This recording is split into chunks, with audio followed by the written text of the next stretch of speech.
The human brain is the most powerful organ in the body.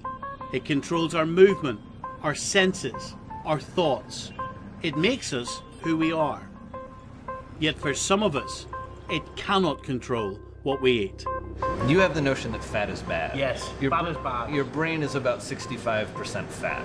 In this film, I want to look at how food affects the brain.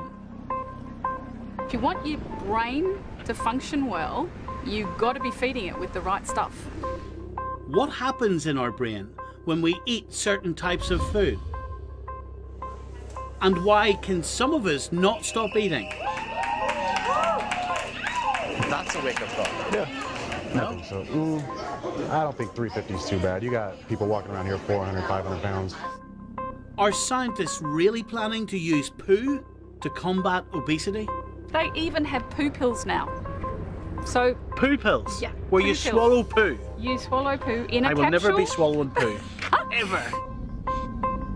How does what a pregnant mother eat affect the brain of her unborn child? We have to remember that the food that we're consuming during pregnancy is the fuel for the developing baby. What are the big food giants doing to help? This is a disaster because it's like having free drugs on every corner. I think they're evil bastards. If this doesn't change, will everyone be eating in the Heart Attack Grill? So what do you sell? I sell death and I sell fun, and those two happen to go hand in hand. This is my journey into the inner workings of the brain and how it deals with the foods we eat every day.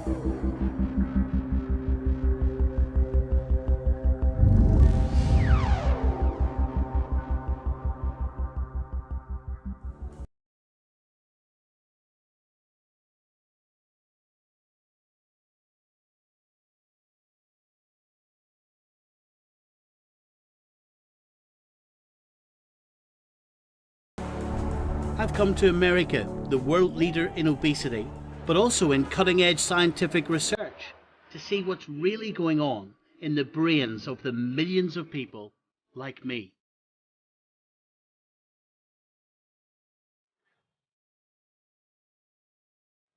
In 2014, according to the World Health Organization, nearly 2 billion adults are overweight. We all know that obesity is a worldwide epidemic and that junk foods high in fats and sugars are playing a major role, yet we continue to eat them.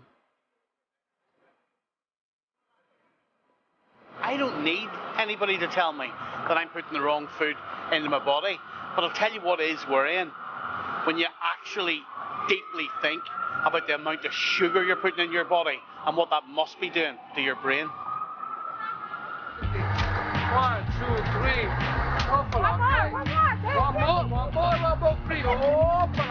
The average American consumes 22 teaspoons of added sugar per day.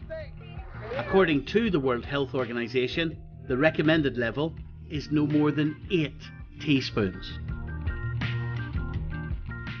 So added sugar is not the sugar you can see, it's the sugar that's already in our foods. Neuroscientist Nicole Avena has studied the extent to which sugar affects our brains. So what type of experiments have you done here? Most of our experiments have been done in laboratory rats, and the reason why we do that is because we're neuroscientists, so we want to look at the brain and really understand on a neurochemical level what's happening. And so what we found is that if we give our rats access to excessive amounts of sugar, that they come to develop a pattern that looks very much like an addiction to a drug. And so they'll show signs of binging, they'll show signs of craving, they'll show withdrawal. If we take the sugar away, the rats will tremor and shake and show changes in blood pressure. Yeah. Much like what you'd see during withdrawal from morphine. So again, we're seeing lots of parallels in behavior, but also in the brain. Hold on a second. So a rat that comes off sugar, having binged on sugar for a while. So my equivalent of eating all the chocolate I ate and then coming off it. So a rat tremors. Yes. So they'll show tremor, they'll show teeth chattering, which is an indication that they're anxious. And they also show signs of depression and other indicators of anxiety. When we go food shopping, we fill our trolleys with loads of food that have these added sugars.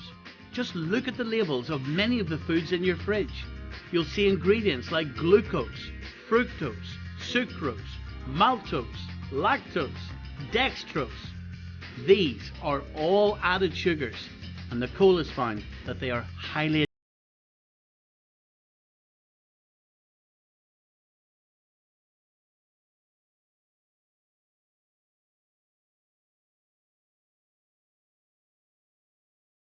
it can activate these brain reward systems that are associated with addiction, and it can release neurochemicals like dopamine and opioids. the extent to which they're released in the brain with sugar. It's not the same as cocaine or heroin or marijuana or whatever, is it? Well, it's activating pathways in the brain and areas of the brain in a similar manner to what we see with drugs of abuse. So then we replace the sugars with artificial sweeteners, and I still can't win. Yeah, it's not a good idea. Studies You are depress showing. me, Nicole. I'm sorry. I wish I had better news. Studies are showing that artificial sweeteners actually they can cause you to eat even more than you would have if you had the real sugar. Clear off. Even more than if you were Even more. drinking the full fat, as I call it, the full sugar load. Exactly, and it's actually Why? worse. Why more?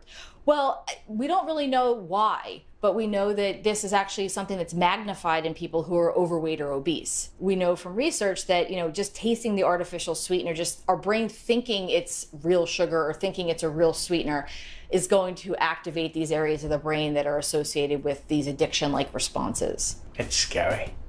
It is.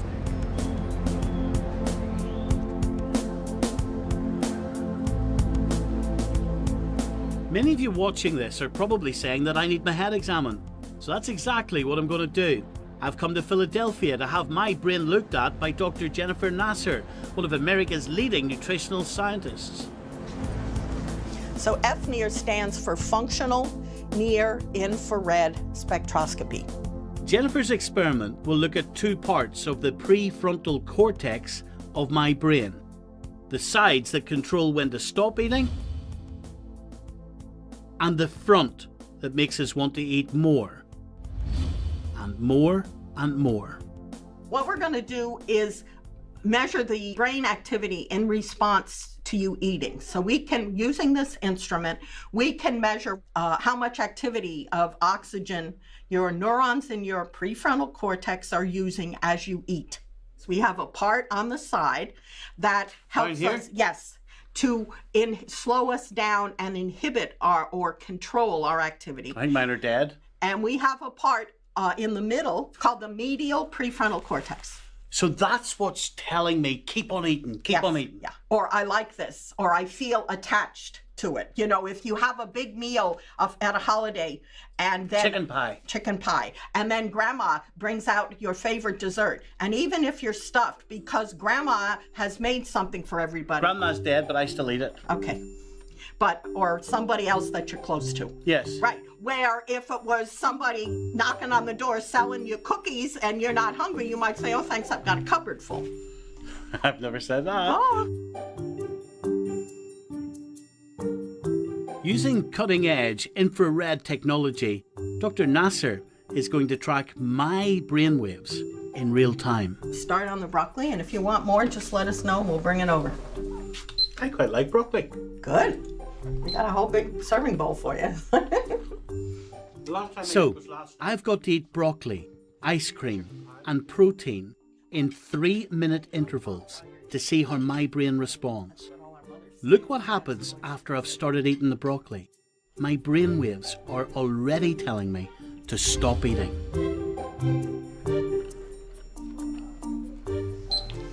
Done. Okay. There you go. You can have as much as you want for the next 3 minutes. In contrast, when I eat my favourite sugar-filled yogurt, I eat for the full 3 minutes, and there's not a stop signal in sight. Look, my brain's telling me to eat more. And stop. Next up, the chicken sandwich. Okay, go ahead.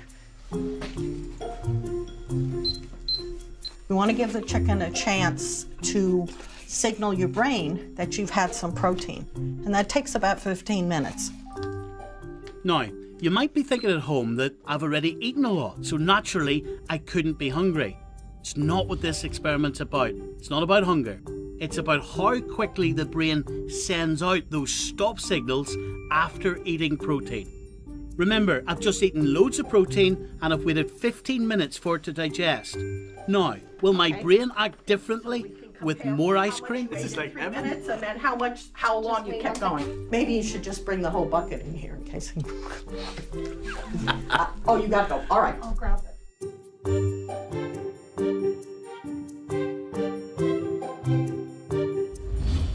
The results are in. Okay, so you ate about 112 grams of broccoli. Remember I said that you could eat, it fills you up a lot. You ate 94 grams of yogurt before you had the chicken. Frozen yogurt. Frozen yogurt. Ice cream. Right. And then you had about 5 ounces of chicken, and we waited 15 minutes. And then you came back and you ate more yogurt, and this time you only ate 62 grams. So after the chicken, you decreased the amount of yogurt that you ate by about 30%. Jennifer, I'm going to tie chickens around my waist and walk around with them. Seriously though, so anytime, I'm being serious, anytime then, if I get up in the morning and I took a lunchbox of chicken, and every time I see chocolate, I see chips, I see burgers, I have protein, I give it 15 minutes or so, yes. Am I statistically less likely then? Well, statistics needs numbers. You're just one person. Yes. So we can't say... You scientists are also always so careful. You can't say statistically. Right. But am I more than likely? Well, we can... Spit it out. Am I more than likely? You were here. So if you are consistent, then you should be eating less after you eat protein than if you eat it before. So therefore, if I'm sitting down to a big, massive plate, as I sometimes do, of chicken and French fries... Eat the chicken first. Eat the chicken first. Leave 15 minutes. Yeah. If I want the French fries, eat them. If I don't, don't. Right. You know, even if you're an educated person, you go up through school, you learn so much about the world and life and all of that. And it's taken me until I'm 41 years of age to come to America to find out from you that there are triggers in the brain that could actually help me control my eating. It's taken me 41 years to understand those go and stop signals. Well, part of it has to do with technology. In the past 15 to 20 years, there's been a lot of brain imaging studies associated with eating behavior. Yeah, but now people watching this tonight, they've no excuse if they want to help themselves. Right.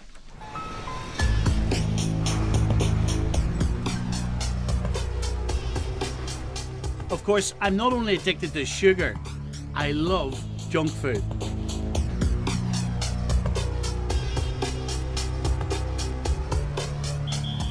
Back in New York, I'm going to meet one of the leading scientists on how our diets affect mental health. Felice Jacka is the president of the International Society for Nutritional Psychiatry. When I think of junk food and the effect it's having on my body, I think of my stomach and I think of my heart. Yeah. I've never thought of my brain before. Yeah. When you, for example, feed rats a junk food diet, you get really pronounced changes to the brain, areas of the brain that are highly relevant to mental disorders. Really? Yeah. But this is fascinating. So what changes in the brain with junk food? In particular, there's an area of the brain called the hippocampus. Now, the hippocampus is memory, right? Yeah, it's really critical for learning, for memory, but also for mental disorders. Now, the thing that seems to really help the hippocampus to grow and to function is a protein called BDNF. When you feed junk foods to animals, it drops the level of BDNF. BDNF is like manure for the brain. It grows new nerve cells in the hippocampus. Wow. Yeah. So, Felice's studies claim that junk food can shrink the hippocampus, one of the telltale signs of depression. So food and what we eat can cause depression? Well, we think so. This is what all of the evidence that we've generated over the last 5 years really suggests. So time and time again, across countries, across cultures, across age groups, we see that people with better quality diets are much less likely to have depression. People with unhealthy diets, lots of processed foods, they're more likely to have depression. The other thing to think about is that this is not just all about weight. We see that relationship between diet quality and mental health quite regardless of weight. I mean, you can be overweight and healthy because you're eating healthy foods and you're active. You can be thin and be really unhealthy. You know, they've shown that time and time again. I find, and some of my friends laugh at me for this, but my memory is not great.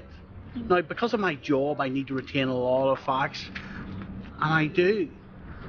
But my long-term memory isn't great. Like, it's really, really not. I forget people's names all the time. Can I tell you about a really scary study where they took a group of sedentary but otherwise healthy blokes and they put them on a junk food diet for 1 week, and they found within 1 week the same sorts of deficits in memory and cognition that they see in the animal models that seem to be linked to the hippocampus. After 1 week? After 1 week. So if you want your brain to function well, you've got to be feeding it with the right stuff. If this research is right, these junk foods are seriously damaging our brains. But what can we do when the junk is so readily available? This is a disaster because it's like having free drugs on every corner. So people everywhere, you know, all over the states where they've got massive rates of obesity, they're just committing suicide by junk food drug. Really, that's what they're doing. So we know that even people who are highly educated, who are wealthy, all across the globe, they're consuming these foods. It's even more common in those who are less wealthy and less educated because they have fewer resources to be able to withstand the marketing. The passion that drives me, the thing that gets me out of bed in the morning is the anger that I feel towards the large multinational food industry that I think they're evil bastards and they're allowed to act with impunity. You're a world-leading authority in what you do.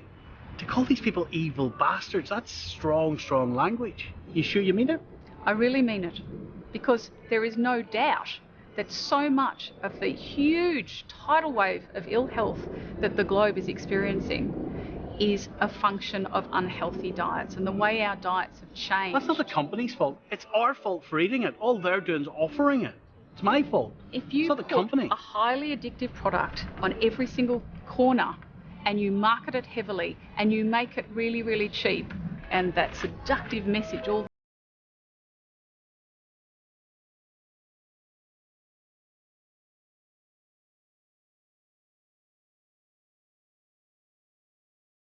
understand what is going on in my brain, I've come to meet a psychiatrist, Dr. Drew Ramsey, and he's taken a revolutionary approach to treating some of his patients.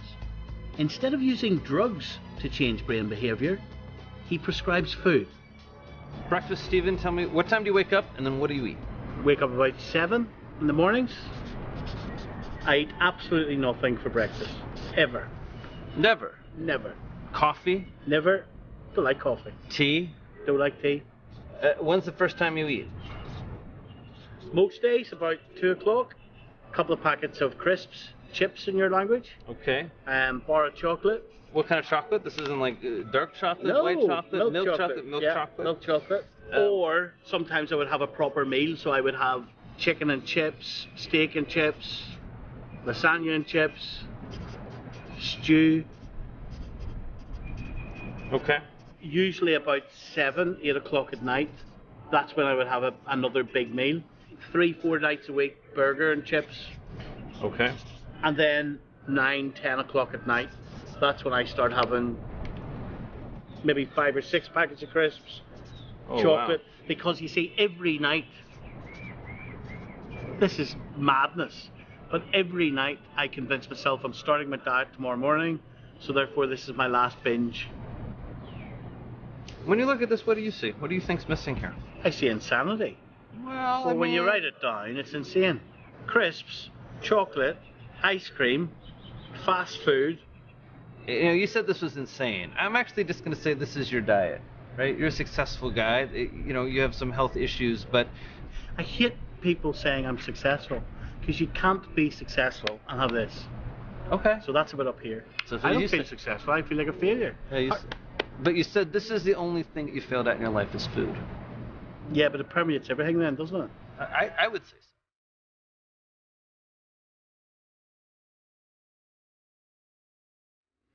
I'll be meeting Drew throughout this film to get his advice.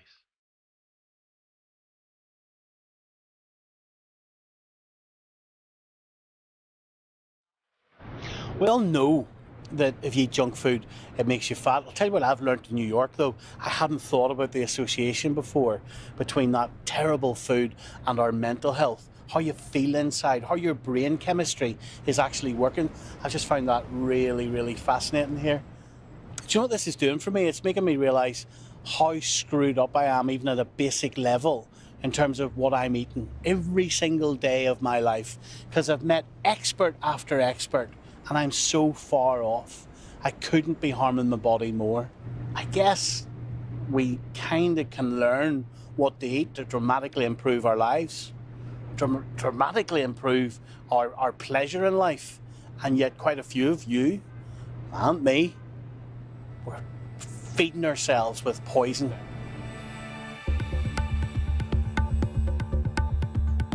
But why? I wanted to learn more about what is actually happening inside the pleasure centres of my brain that make me want to feed myself with this junk. Professor Emmanuel Pothos has studied the brains of obese people. His research has discovered the dopamine receptors in obese people are significantly less responsive, and they determine reward when it comes to food. Palatable food or normal food is not having the same effect in the obese individual as in the normal weight individual.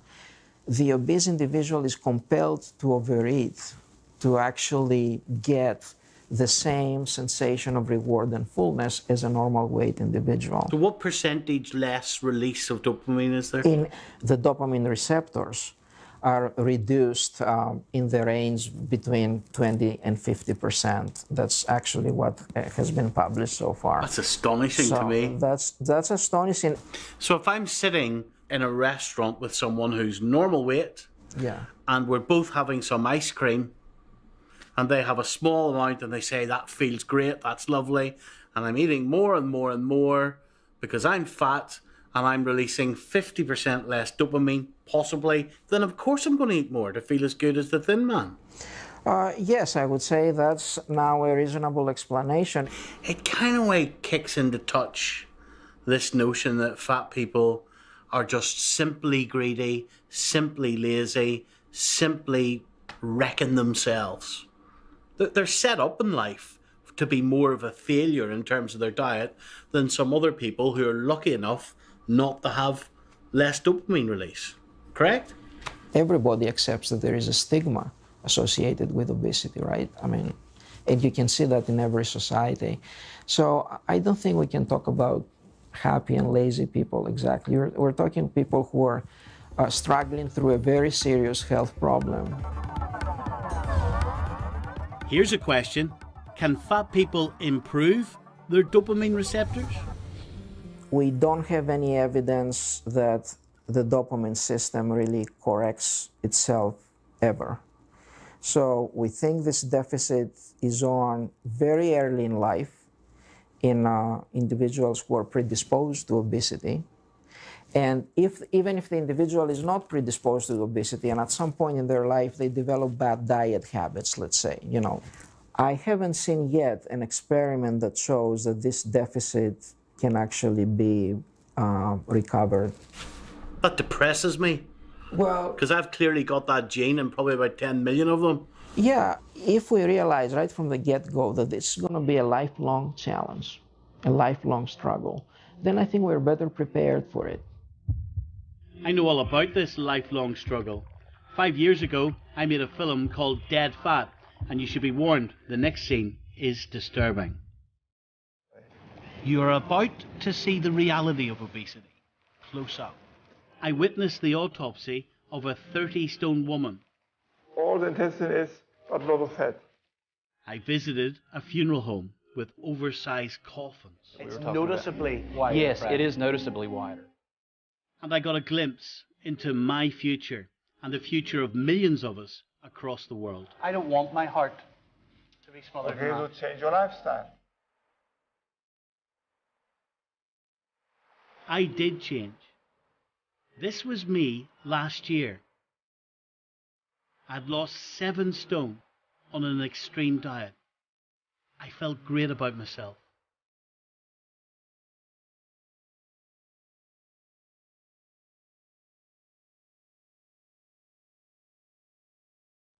And this is me now. I'm heavier than I ever was. Perhaps psychiatrist Dr. Drew can help me understand if I'm always doomed to fail. So I lost 100 pounds on these things, which are essentially energy bars. Have a look through some of the ingredients no, I was looking there. at this, right? This is like a Rice Krispie treat with some fake vitamins stuck on there. Isolated soy protein. Oh, this is great. This is like the most highly processed type of protein you can have. Tapioca starch, that's sugar. Glucose syrup, that's sugar. Fructo oligosaccharides, that's another way to say sugar. Toasted oats, so that's a real ingredient. Then there's some nuts. So far there's oats and nuts that are good. Raisins, which they soak in vegetable oil, because there wasn't enough in there already. So this is basically, so far, sugar, almost entirely sugar, and then omega-6 fats. The vegetable oil for sure is some type of soybean oil, I would guess. But that's saying, that bar's saying that I'm getting all the nutrients, all the vitamins that I need in a day. 3 of those with 600 calories, and I lost 7 stone. I lost 100 pounds. Do you think this is the way to health? Honestly? But tell me why not? Well, there are a couple of reasons why not. First of all, it's not a real food. This wasn't made for your health. This was made for a shelf life. You put this down, we come back in 5 months, it's going to look the same. I wonder if also you love this because you know it's going to fail. What do you mean? Well, you know that you're not going to just eat these for the rest of your life. You know you're going to start craving your chicken pie. So you know at some point this is going to fail. So you can love it because it's a little bit of a... you get some momentum, it's great, it's a nice period, you're losing a lot of weight, you're feeling good about that, but you know you're not going to live on these. So that's the psychiatrist in you now saying, well, this is a question, are you saying there's a self-destruct element? Because I know it's going to fail. Is that what you mean? If this is your solution, I don't have a lot of hope because I don't think it's sustainable. I don't think these sorts of gimmicks and plans and highly processed foods create a sustainable, healthy lifestyle for people.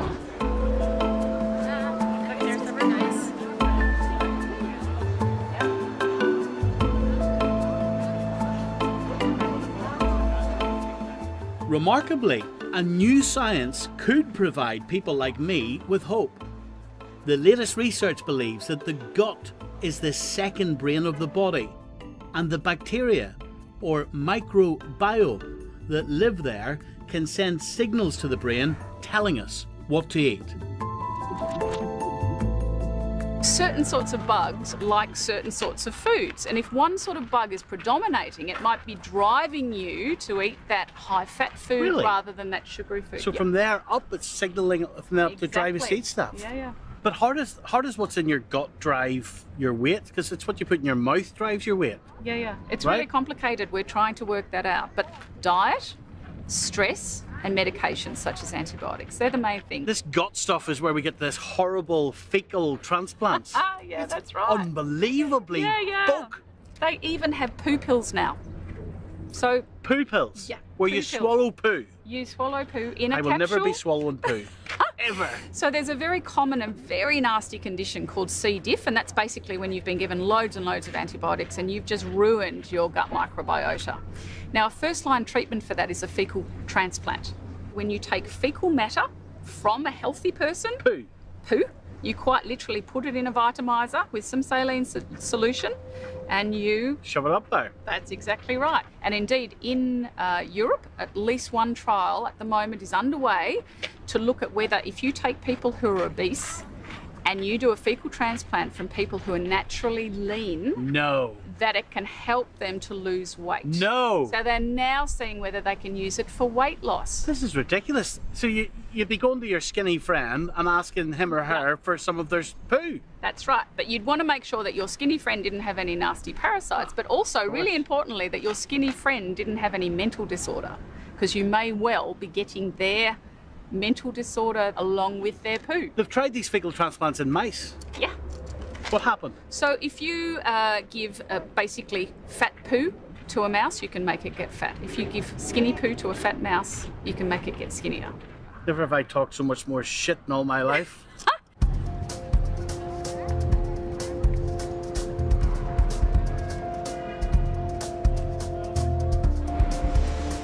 So let's find out more about these fecal transplants. Unbelievably, there's an actual bank in Boston where you can deposit your own poo. We collect and process fecal material that we distribute across the US and internationally for use in fecal microbiota transplants or poop transplant. You should be locked up for that, shouldn't you?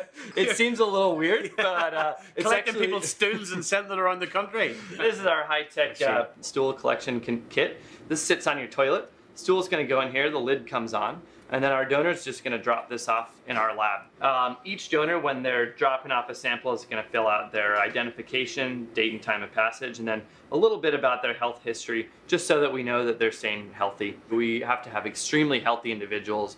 Only about 3% of people can become a stool donor at Open Biome. Would I be a viable donor? Unfortunately, you would not be a viable donor. We're very picky about what type of poo we take, and one of our exclusion criteria... What's wrong with me, big lad? Unfortunately, one of our exclusion criteria is body weight, and particularly BMI or body mass index.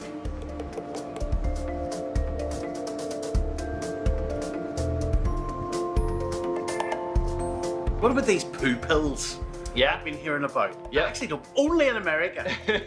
Yeah, it's something we're very proud of here.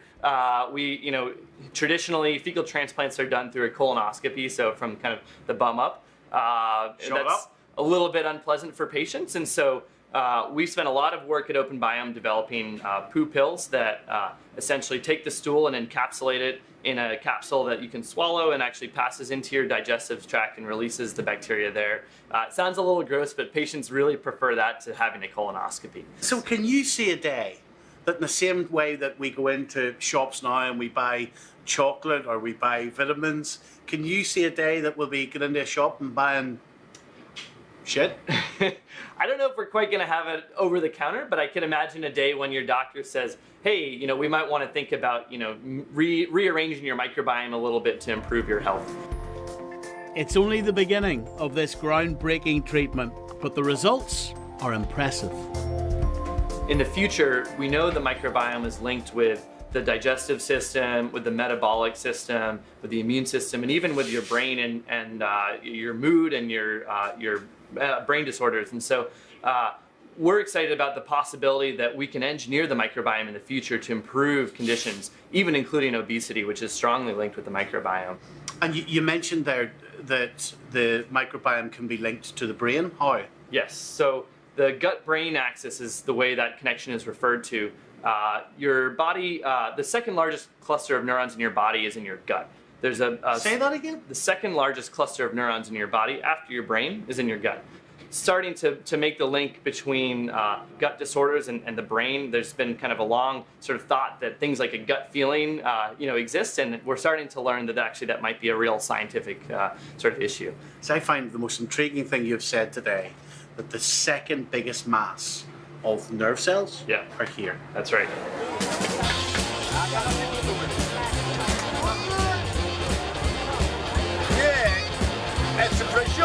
People see me as being successful enough in the job I do. Obviously the thing I'm not successful at is food, and in this city, New York, food is absolutely everywhere, and I do wonder what it's doing to our brain.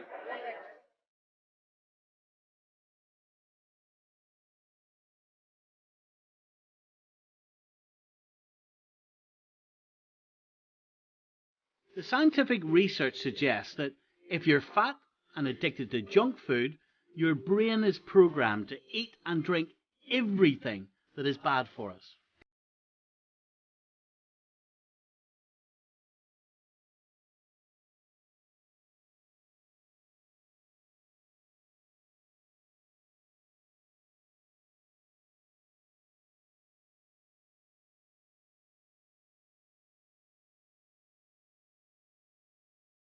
At MIT in Boston, Professor Kay Tai has made a startling new discovery.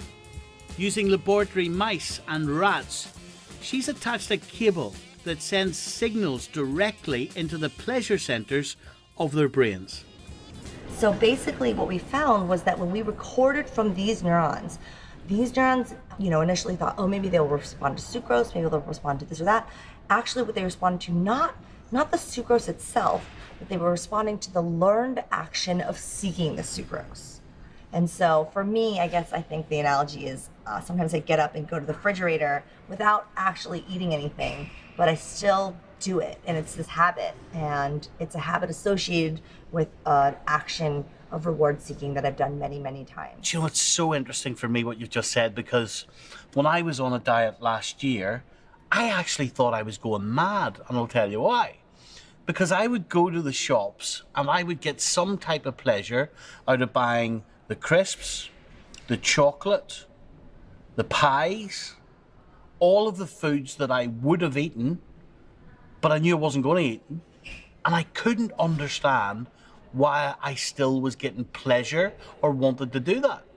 So now you're explaining. That's exactly what I'm talking about. It's this habit that you've done this so many times, and then habits can lead to compulsive behavior. This compulsion is so strong that once addicted to food, some of us aren't able to stop ourselves from seeking reward. The same neural pathway lights up in our brain every time. If these neurons are encoding these habits of reward seeking, if we used this tool that we have called optogenetics to activate just these specific neurons, would we be able to make the animal engage in compulsive reward seeking, compulsive sucrose seeking? Look at what happens to this rat when Kay switches on the reward center in its brain. It seeks out the sugar. Now look at this. If the mouse reaches out for the sugar, this time it's given an electric shock. But because Kay is activating the reward center in its brain, it's compelled to seek out the sugar anyway, even if it's getting that shock. Amazing. Now let's look at what happens when the rat is placed in an area where there is no sugar and the reward trigger is switched on in its brain again. Here, when we turn the light on, you can see that right away the animal starts licking the floor, kind of behaving this, frenzied manner, and the animal licks the floor. There's nothing in the chamber for the animal to actually eat. So it's not actually tasting anything off the floor. It's not getting any stimulus because there's nothing there. It's a completely clean floor. And yet, whatever way its brain's being stimulated, it's continuing to want to lick the floor to eat. That's right. It's in a frenzy. And you'll see next the animal actually does something really remarkable. Even though there's nothing there to pick up, it will actually go through the motions of picking up a non-existent object and engaging in this elaborate feeding sequence. In the same way that we see that mouse licking the floor frantically, if you imagine what goes on inside our imagination, like I sometimes sit at night and I imagine myself licking chips, licking crisps, licking the salt off it. I know that sounds insane, but I do. Is there much between me imagining that and creating that fantasy in my head and a mouse licking that little box that it's trapped in? I can definitely imagine that it's similar. I mean, of course, I don't know what the mouse's experience is like, but that mouse's behavior definitely reminds me of experiences that I have had. So in that way, I agree with you.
One of the really important understandings is that what mum eats during pregnancy has an impact not just on the mental health of the offspring, but on their reward pathways. So if mum eats lots of junk food during her pregnancy, what we seem to see is that the children are much more likely to find those foods really addictive. Really? They're already primed for it. In later life? Yes, and this Wow. is why we think that you get this intergenerational transmission of obesity. It's not just what food is at home, it's the addiction that goes with it. But hold on a second. So when women are pregnant, they're very hungry. They get the munchies. Yeah. They want to eat chocolate. They maybe want to eat a worse diet than they were eating. That can affect their child in later life. Yeah, not even in later life, in early life. So we led the first study. We looked at over 20,000 mothers and their children in Norway. We looked at mum's diet, we looked at the kids' diet, and then we looked at kids' behaviours. So specifically, mums who had more junk and processed foods during their pregnancy, the kids had higher levels of these behaviours like tantrums, aggression, kicking, screaming. The top line message is that what you eat when you're pregnant will have an impact on the brain development and the development of the immune system in your offspring. But the really key thing is what you eat will have an influence on the early gut microbiota of your child. So if your gut is not healthy, your microbiota are not healthy, your baby gets an unhealthy gut microbiota profile. It's an unhealthy start in life. An unhealthy start in life that we think increases their risk for a whole host of disorders such as autism, schizophrenia, allergic disease, heart disease, all sorts of things.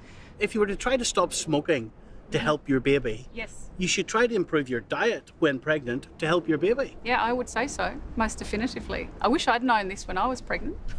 I'm going to blame my mother for everything now. Yeah, well, It's that's always been the way, It's the hasn't it? crunchies my mother's been on, and the chocolate and the crisps.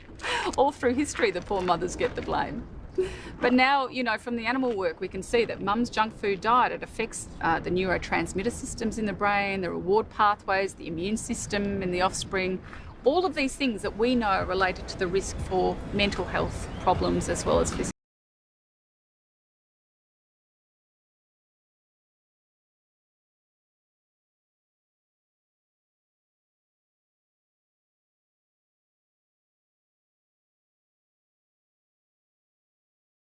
Food, I think about diet, I think about losing weight, everything that I can't eat.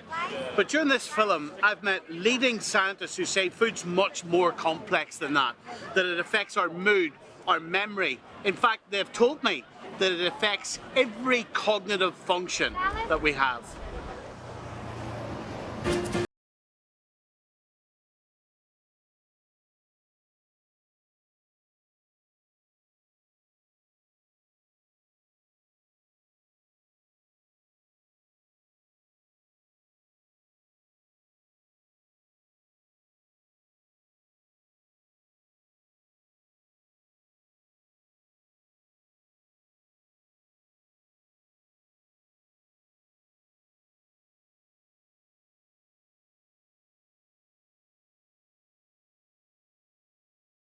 Are behind.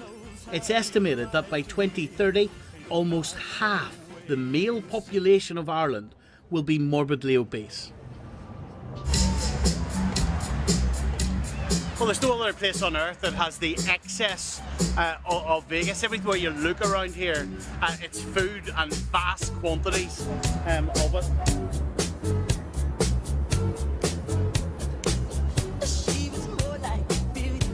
I keep saying I have to change my life, but my brain keeps telling me to eat, and I can't stop. Those stop signals just are not working. If I continue to eat the junk food, I'm literally gambling my life away.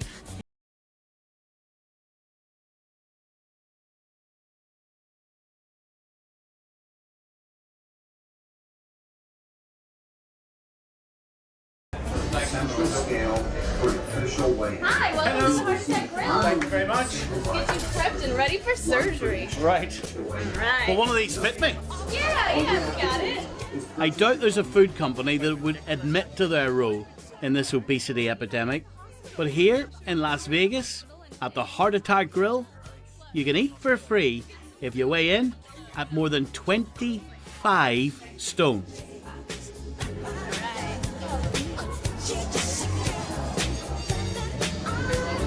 Right.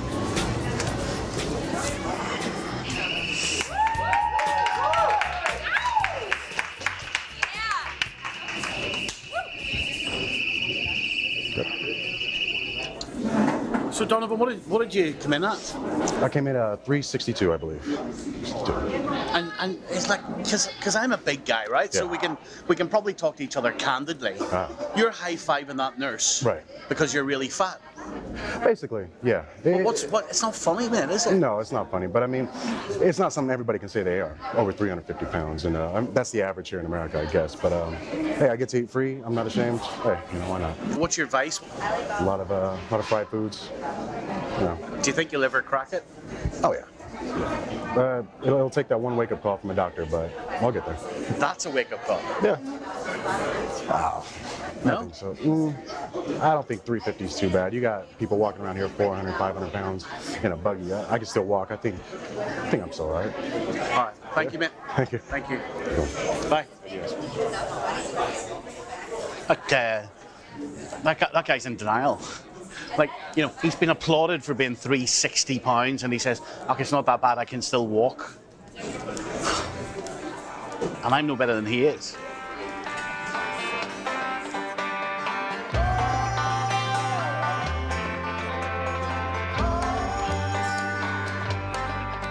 This is obesity gone mad.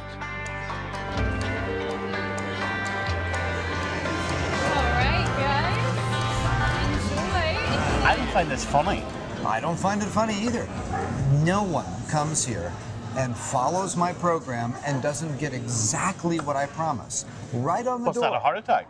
Right on the door. I promise you that this is bad for your health. So what do you sell? I sell death and I sell fun, and those two happen to go hand in hand. I'm gonna let you have fun, but I'm gonna tell you you're gonna shorten your life. It's like selling a cigarette. Now, how can I sell you a cigarette and tell you it's a good thing for you? Of course not. Here we go. Now, here is a small little appetizer. Here, just put your hand right here, sir. This is ridiculous. It's not ridiculous. It is ridiculous. No, but this is exactly right, so people what you don't wanted. actually eat this. Sure they do. Sure they Come do. on. Come on. How many do finish customers it? actually eat it? They actually eat it. Now, whether or not they finish it is an entirely different story. So you're a clever marketing guy, clearly, right? So you've opened up a restaurant, and your marketing is mocking fat people. No. Yeah. Come on. On the contrary. Look at this. It is ridiculous. It actually makes me sick. I'll tell you what makes me even sicker. But this is the type of crap that I'm putting into my body, destroying myself, and you're making money out of marketing to people like this. I'm making money doing exactly what people want. Wait, but that's not everything they want. They also want the hot dog. Oh, yes. And they want the chili fries right there. And the best. And the best of all, the onion rings. That's where the real calories are. You know, when the Guinness... I wonder, does your food actually taste nice? There you go. The onions are incredibly porous, and when you cook them in lard, they suck in all those calories. It tastes very nice. Well, thank you. The interesting thing is, as you sit here mocking people like me, because I'm fat, I'm eating it. How many calories are in this burger? There was 9,983 calories. Which is 4 times what a man should be eating as his daily allowance in that one burger. Something like that. You need to get a conscience. I have the biggest conscience in the American food industry, and here's why. There is not another restaurant in Ireland or the United States that tells you the exact truth of what you're doing to yourself. I am.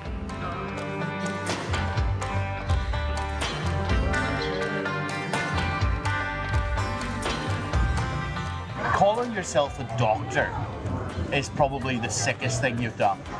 Because what do doctors do? They save lives.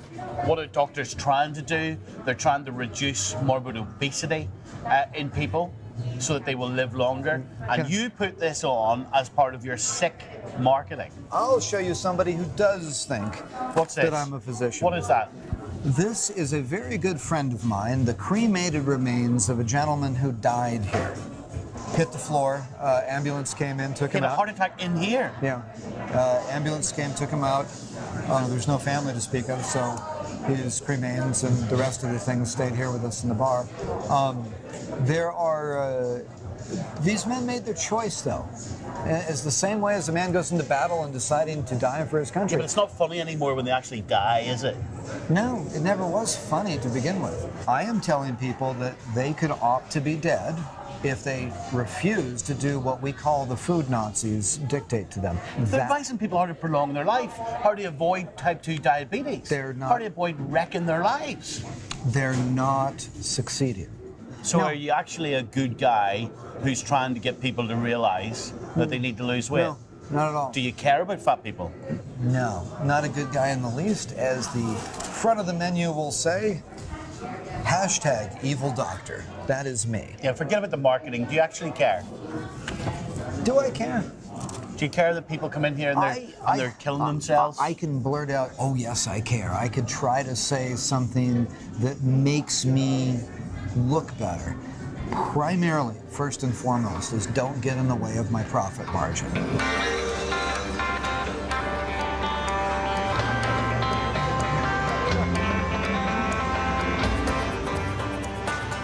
And now, for the ultimate humiliation.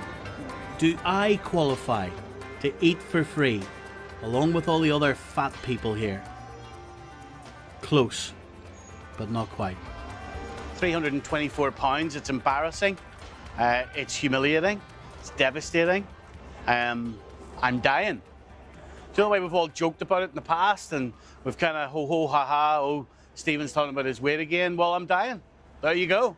That's what that reading up there says. And it's self-inflicted. That's the most frustrating part about it for me. It's self-inflicted. I'm killing myself. And that place in there is many people would see it as a disgrace. Some guy mocking all of this food that makes you fat and bringing ashes out of a guy that dies. How long is it going to be until I'm in one of those bags? Pathetic.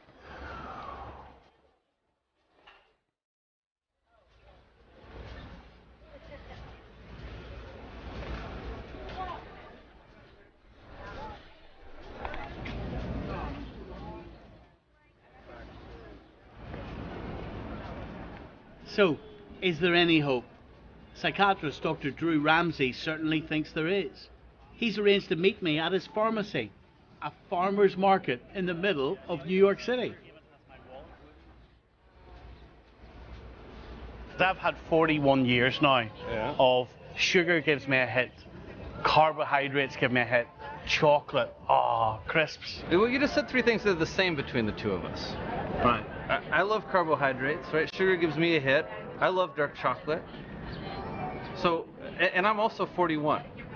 So I think that hold on a second, we're the same age. And there's something else I told you earlier, you didn't believe it. We are the same age. And I know something that shocked you. I know that I've eaten the exact same number of calories that I've spent over the last 20 years. The exact same number. But do you drink? Do you eat bad food? Yeah, I drink pizza, beer. I eat all that stuff. Sometimes.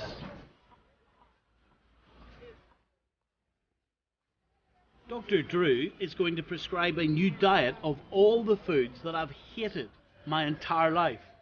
Foods that he says will nourish my brain. Citrus? This isn't shock you, right? Just shock you, it's on ice. Totally fresh. No, it's okay. Alright, it's nice and sweet. I'm afraid to because it makes me sick. You're not going to get sick. This guy here looks as if he'll knock me out if I don't taste his fish. You better eat that scallop right now, mister. Right this minute. All right. Don't make the yuck face. Don't make the yuck face. Make the happy face. Happy face. Happy face. Chocolate pudding. There it is. It's quite creamy, actually. Very creamy. Right now you're talking about a good brain food meal. Seafood, greens. That does what for my brain? So what you're going to get there, again, complete protein, B12. You're going to get a big dose of B vitamins, right? So all these. What's all that doing for my brain? Right, Is it growing it? Yeah, well, it's going to get it growing, but it's all basic ingredients of your brain. Ice cream! Still think he's a bit weird.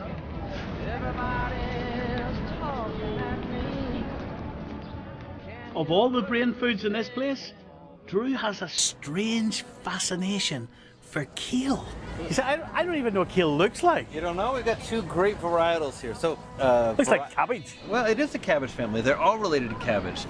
Give a little smell, right? Very earthy, sulfurous, very herbaceous. Smells like stone.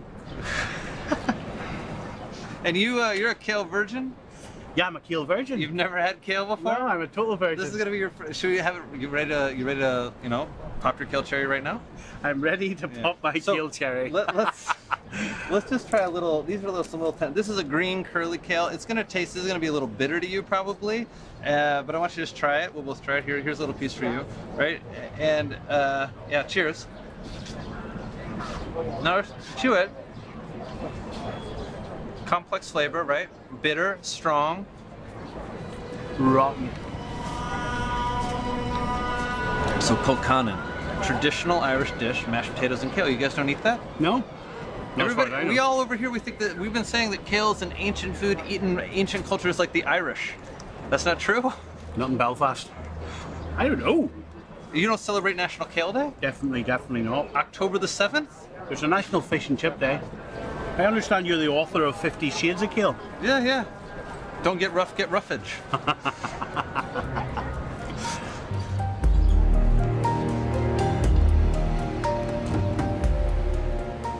So, in the spirit of trying to change my life, I'm actually going to try some of these healthy foods that Drew has cooked for my brain. Why don't you try a kale chip? Try this one, will I? Right? What do you think? Crispy? No, don't do that and do the other. And that's the handle. There we go.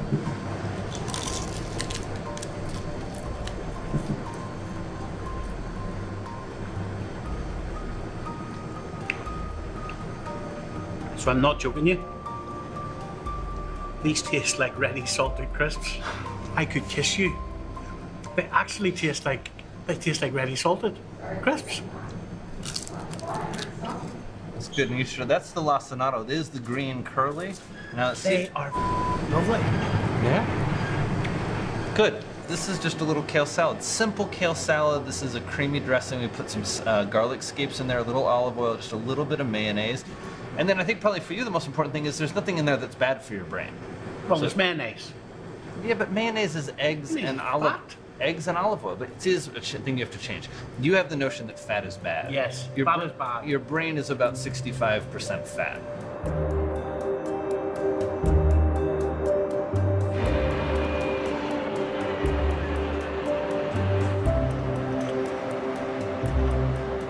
We all come in all different shapes and sizes, don't we? And by this stage, most of us know how to look after ourselves, keeping ourselves safe when we cross the road, looking for moles in our body in terms of skin cancer. A lot of us try to keep healthy. And yet, there's a new way that we need to educate ourselves because we don't know enough and we're not thinking about it enough. And that's what we put in our mouth and how ultimately it affects our brain.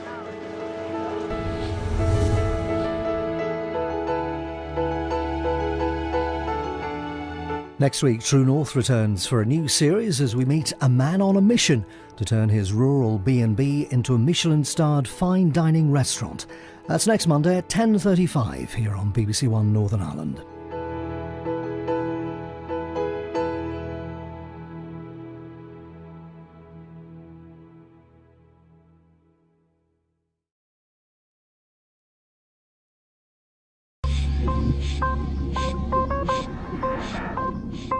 The human brain is the most powerful organ in the body. It controls our movement, our senses, our thoughts. It makes us who we are. Yet for some of us, it cannot control what we eat. You have the notion that fat is bad. Yes, fat is bad. Your brain is about 65% fat. In this film, I want to look at how food affects the brain. If you want your brain to function well, you've got to be feeding it with the right stuff. What happens in our brain when we eat certain types of food? And why can some of us not stop eating?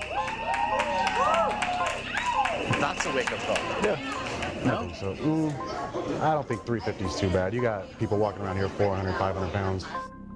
Are scientists really planning to use poo to combat obesity? They even have poo pills now. So poo pills? Yeah. Where poo you pills. swallow poo? You swallow poo in a I capsule. will never be swallowing poo. Ever. How does what a pregnant mother eat affect the brain of her unborn child? We have to remember that the food that we're consuming during pregnancy is the fuel for the developing baby. What are the big food giants doing to help?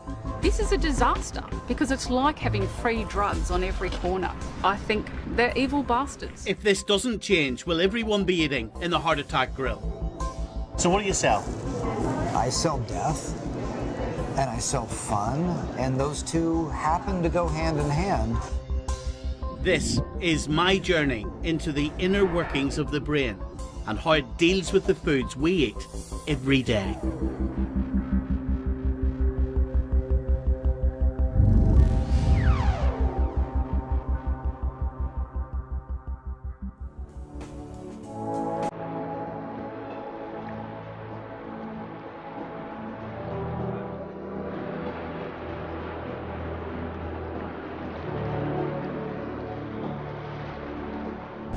I've come to America, the world leader in obesity, but also in cutting-edge scientific research, to see what's really going on in the brains of the millions of people like me.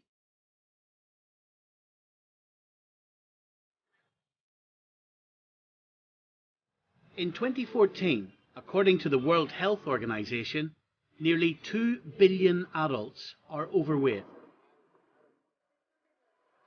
We all know that obesity is a worldwide epidemic and that junk foods high in fats and sugars are playing a major role, yet we continue to eat them.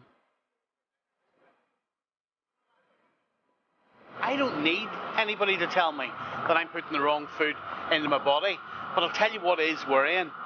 When you actually deeply think about the amount of sugar you're putting in your body and what that must be doing to your brain. 1, 2, 3.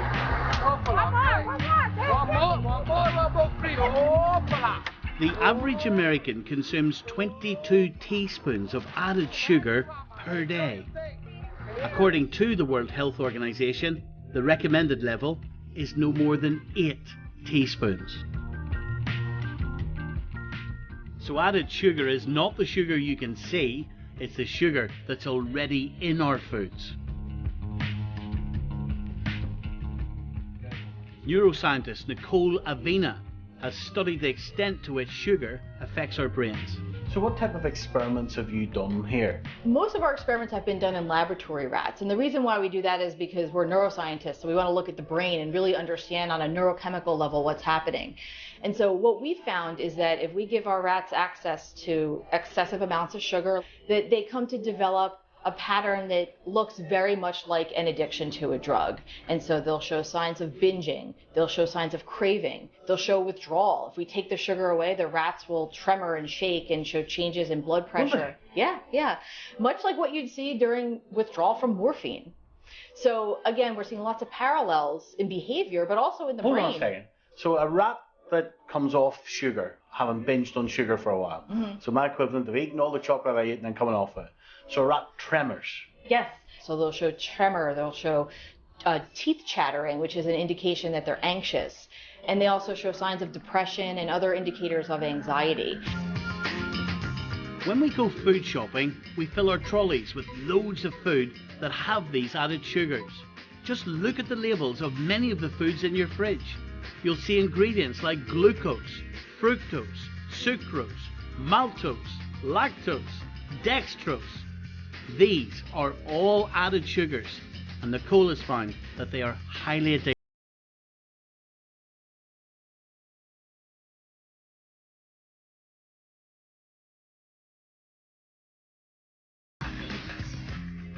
When we overconsume sugar, it can activate these brain reward systems that are associated with addiction, and it can release neurochemicals like dopamine and opioids. The extent to which they're released in the brain with sugar, it's not the same as cocaine or heroin or marijuana or whatever, is it? Well, it's activating pathways in the brain and areas of the brain in a similar manner to what we see with drugs of abuse. So then we replace the sugars with artificial sweeteners. And I still can't win. Yeah, it's not a good idea. Studies You are depressed showing. me, Nicole. I'm sorry. I wish I had better news. Studies are showing that artificial sweeteners actually they can cause you to eat even more than you would have if you had the real sugar. Clear off. Even more than if you were Even more. drinking the full fat, as I call it, the full sugar load. Exactly, and it's actually Why? worse. Why more? Well, we don't really know why, but we know that this is actually something that's magnified in people who are overweight or obese. We know from research that, just tasting the artificial sweetener, just our brain thinking it's real sugar or thinking it's a real sweetener is going to activate these areas of the brain that are associated with these addiction-like responses. It's scary. It is.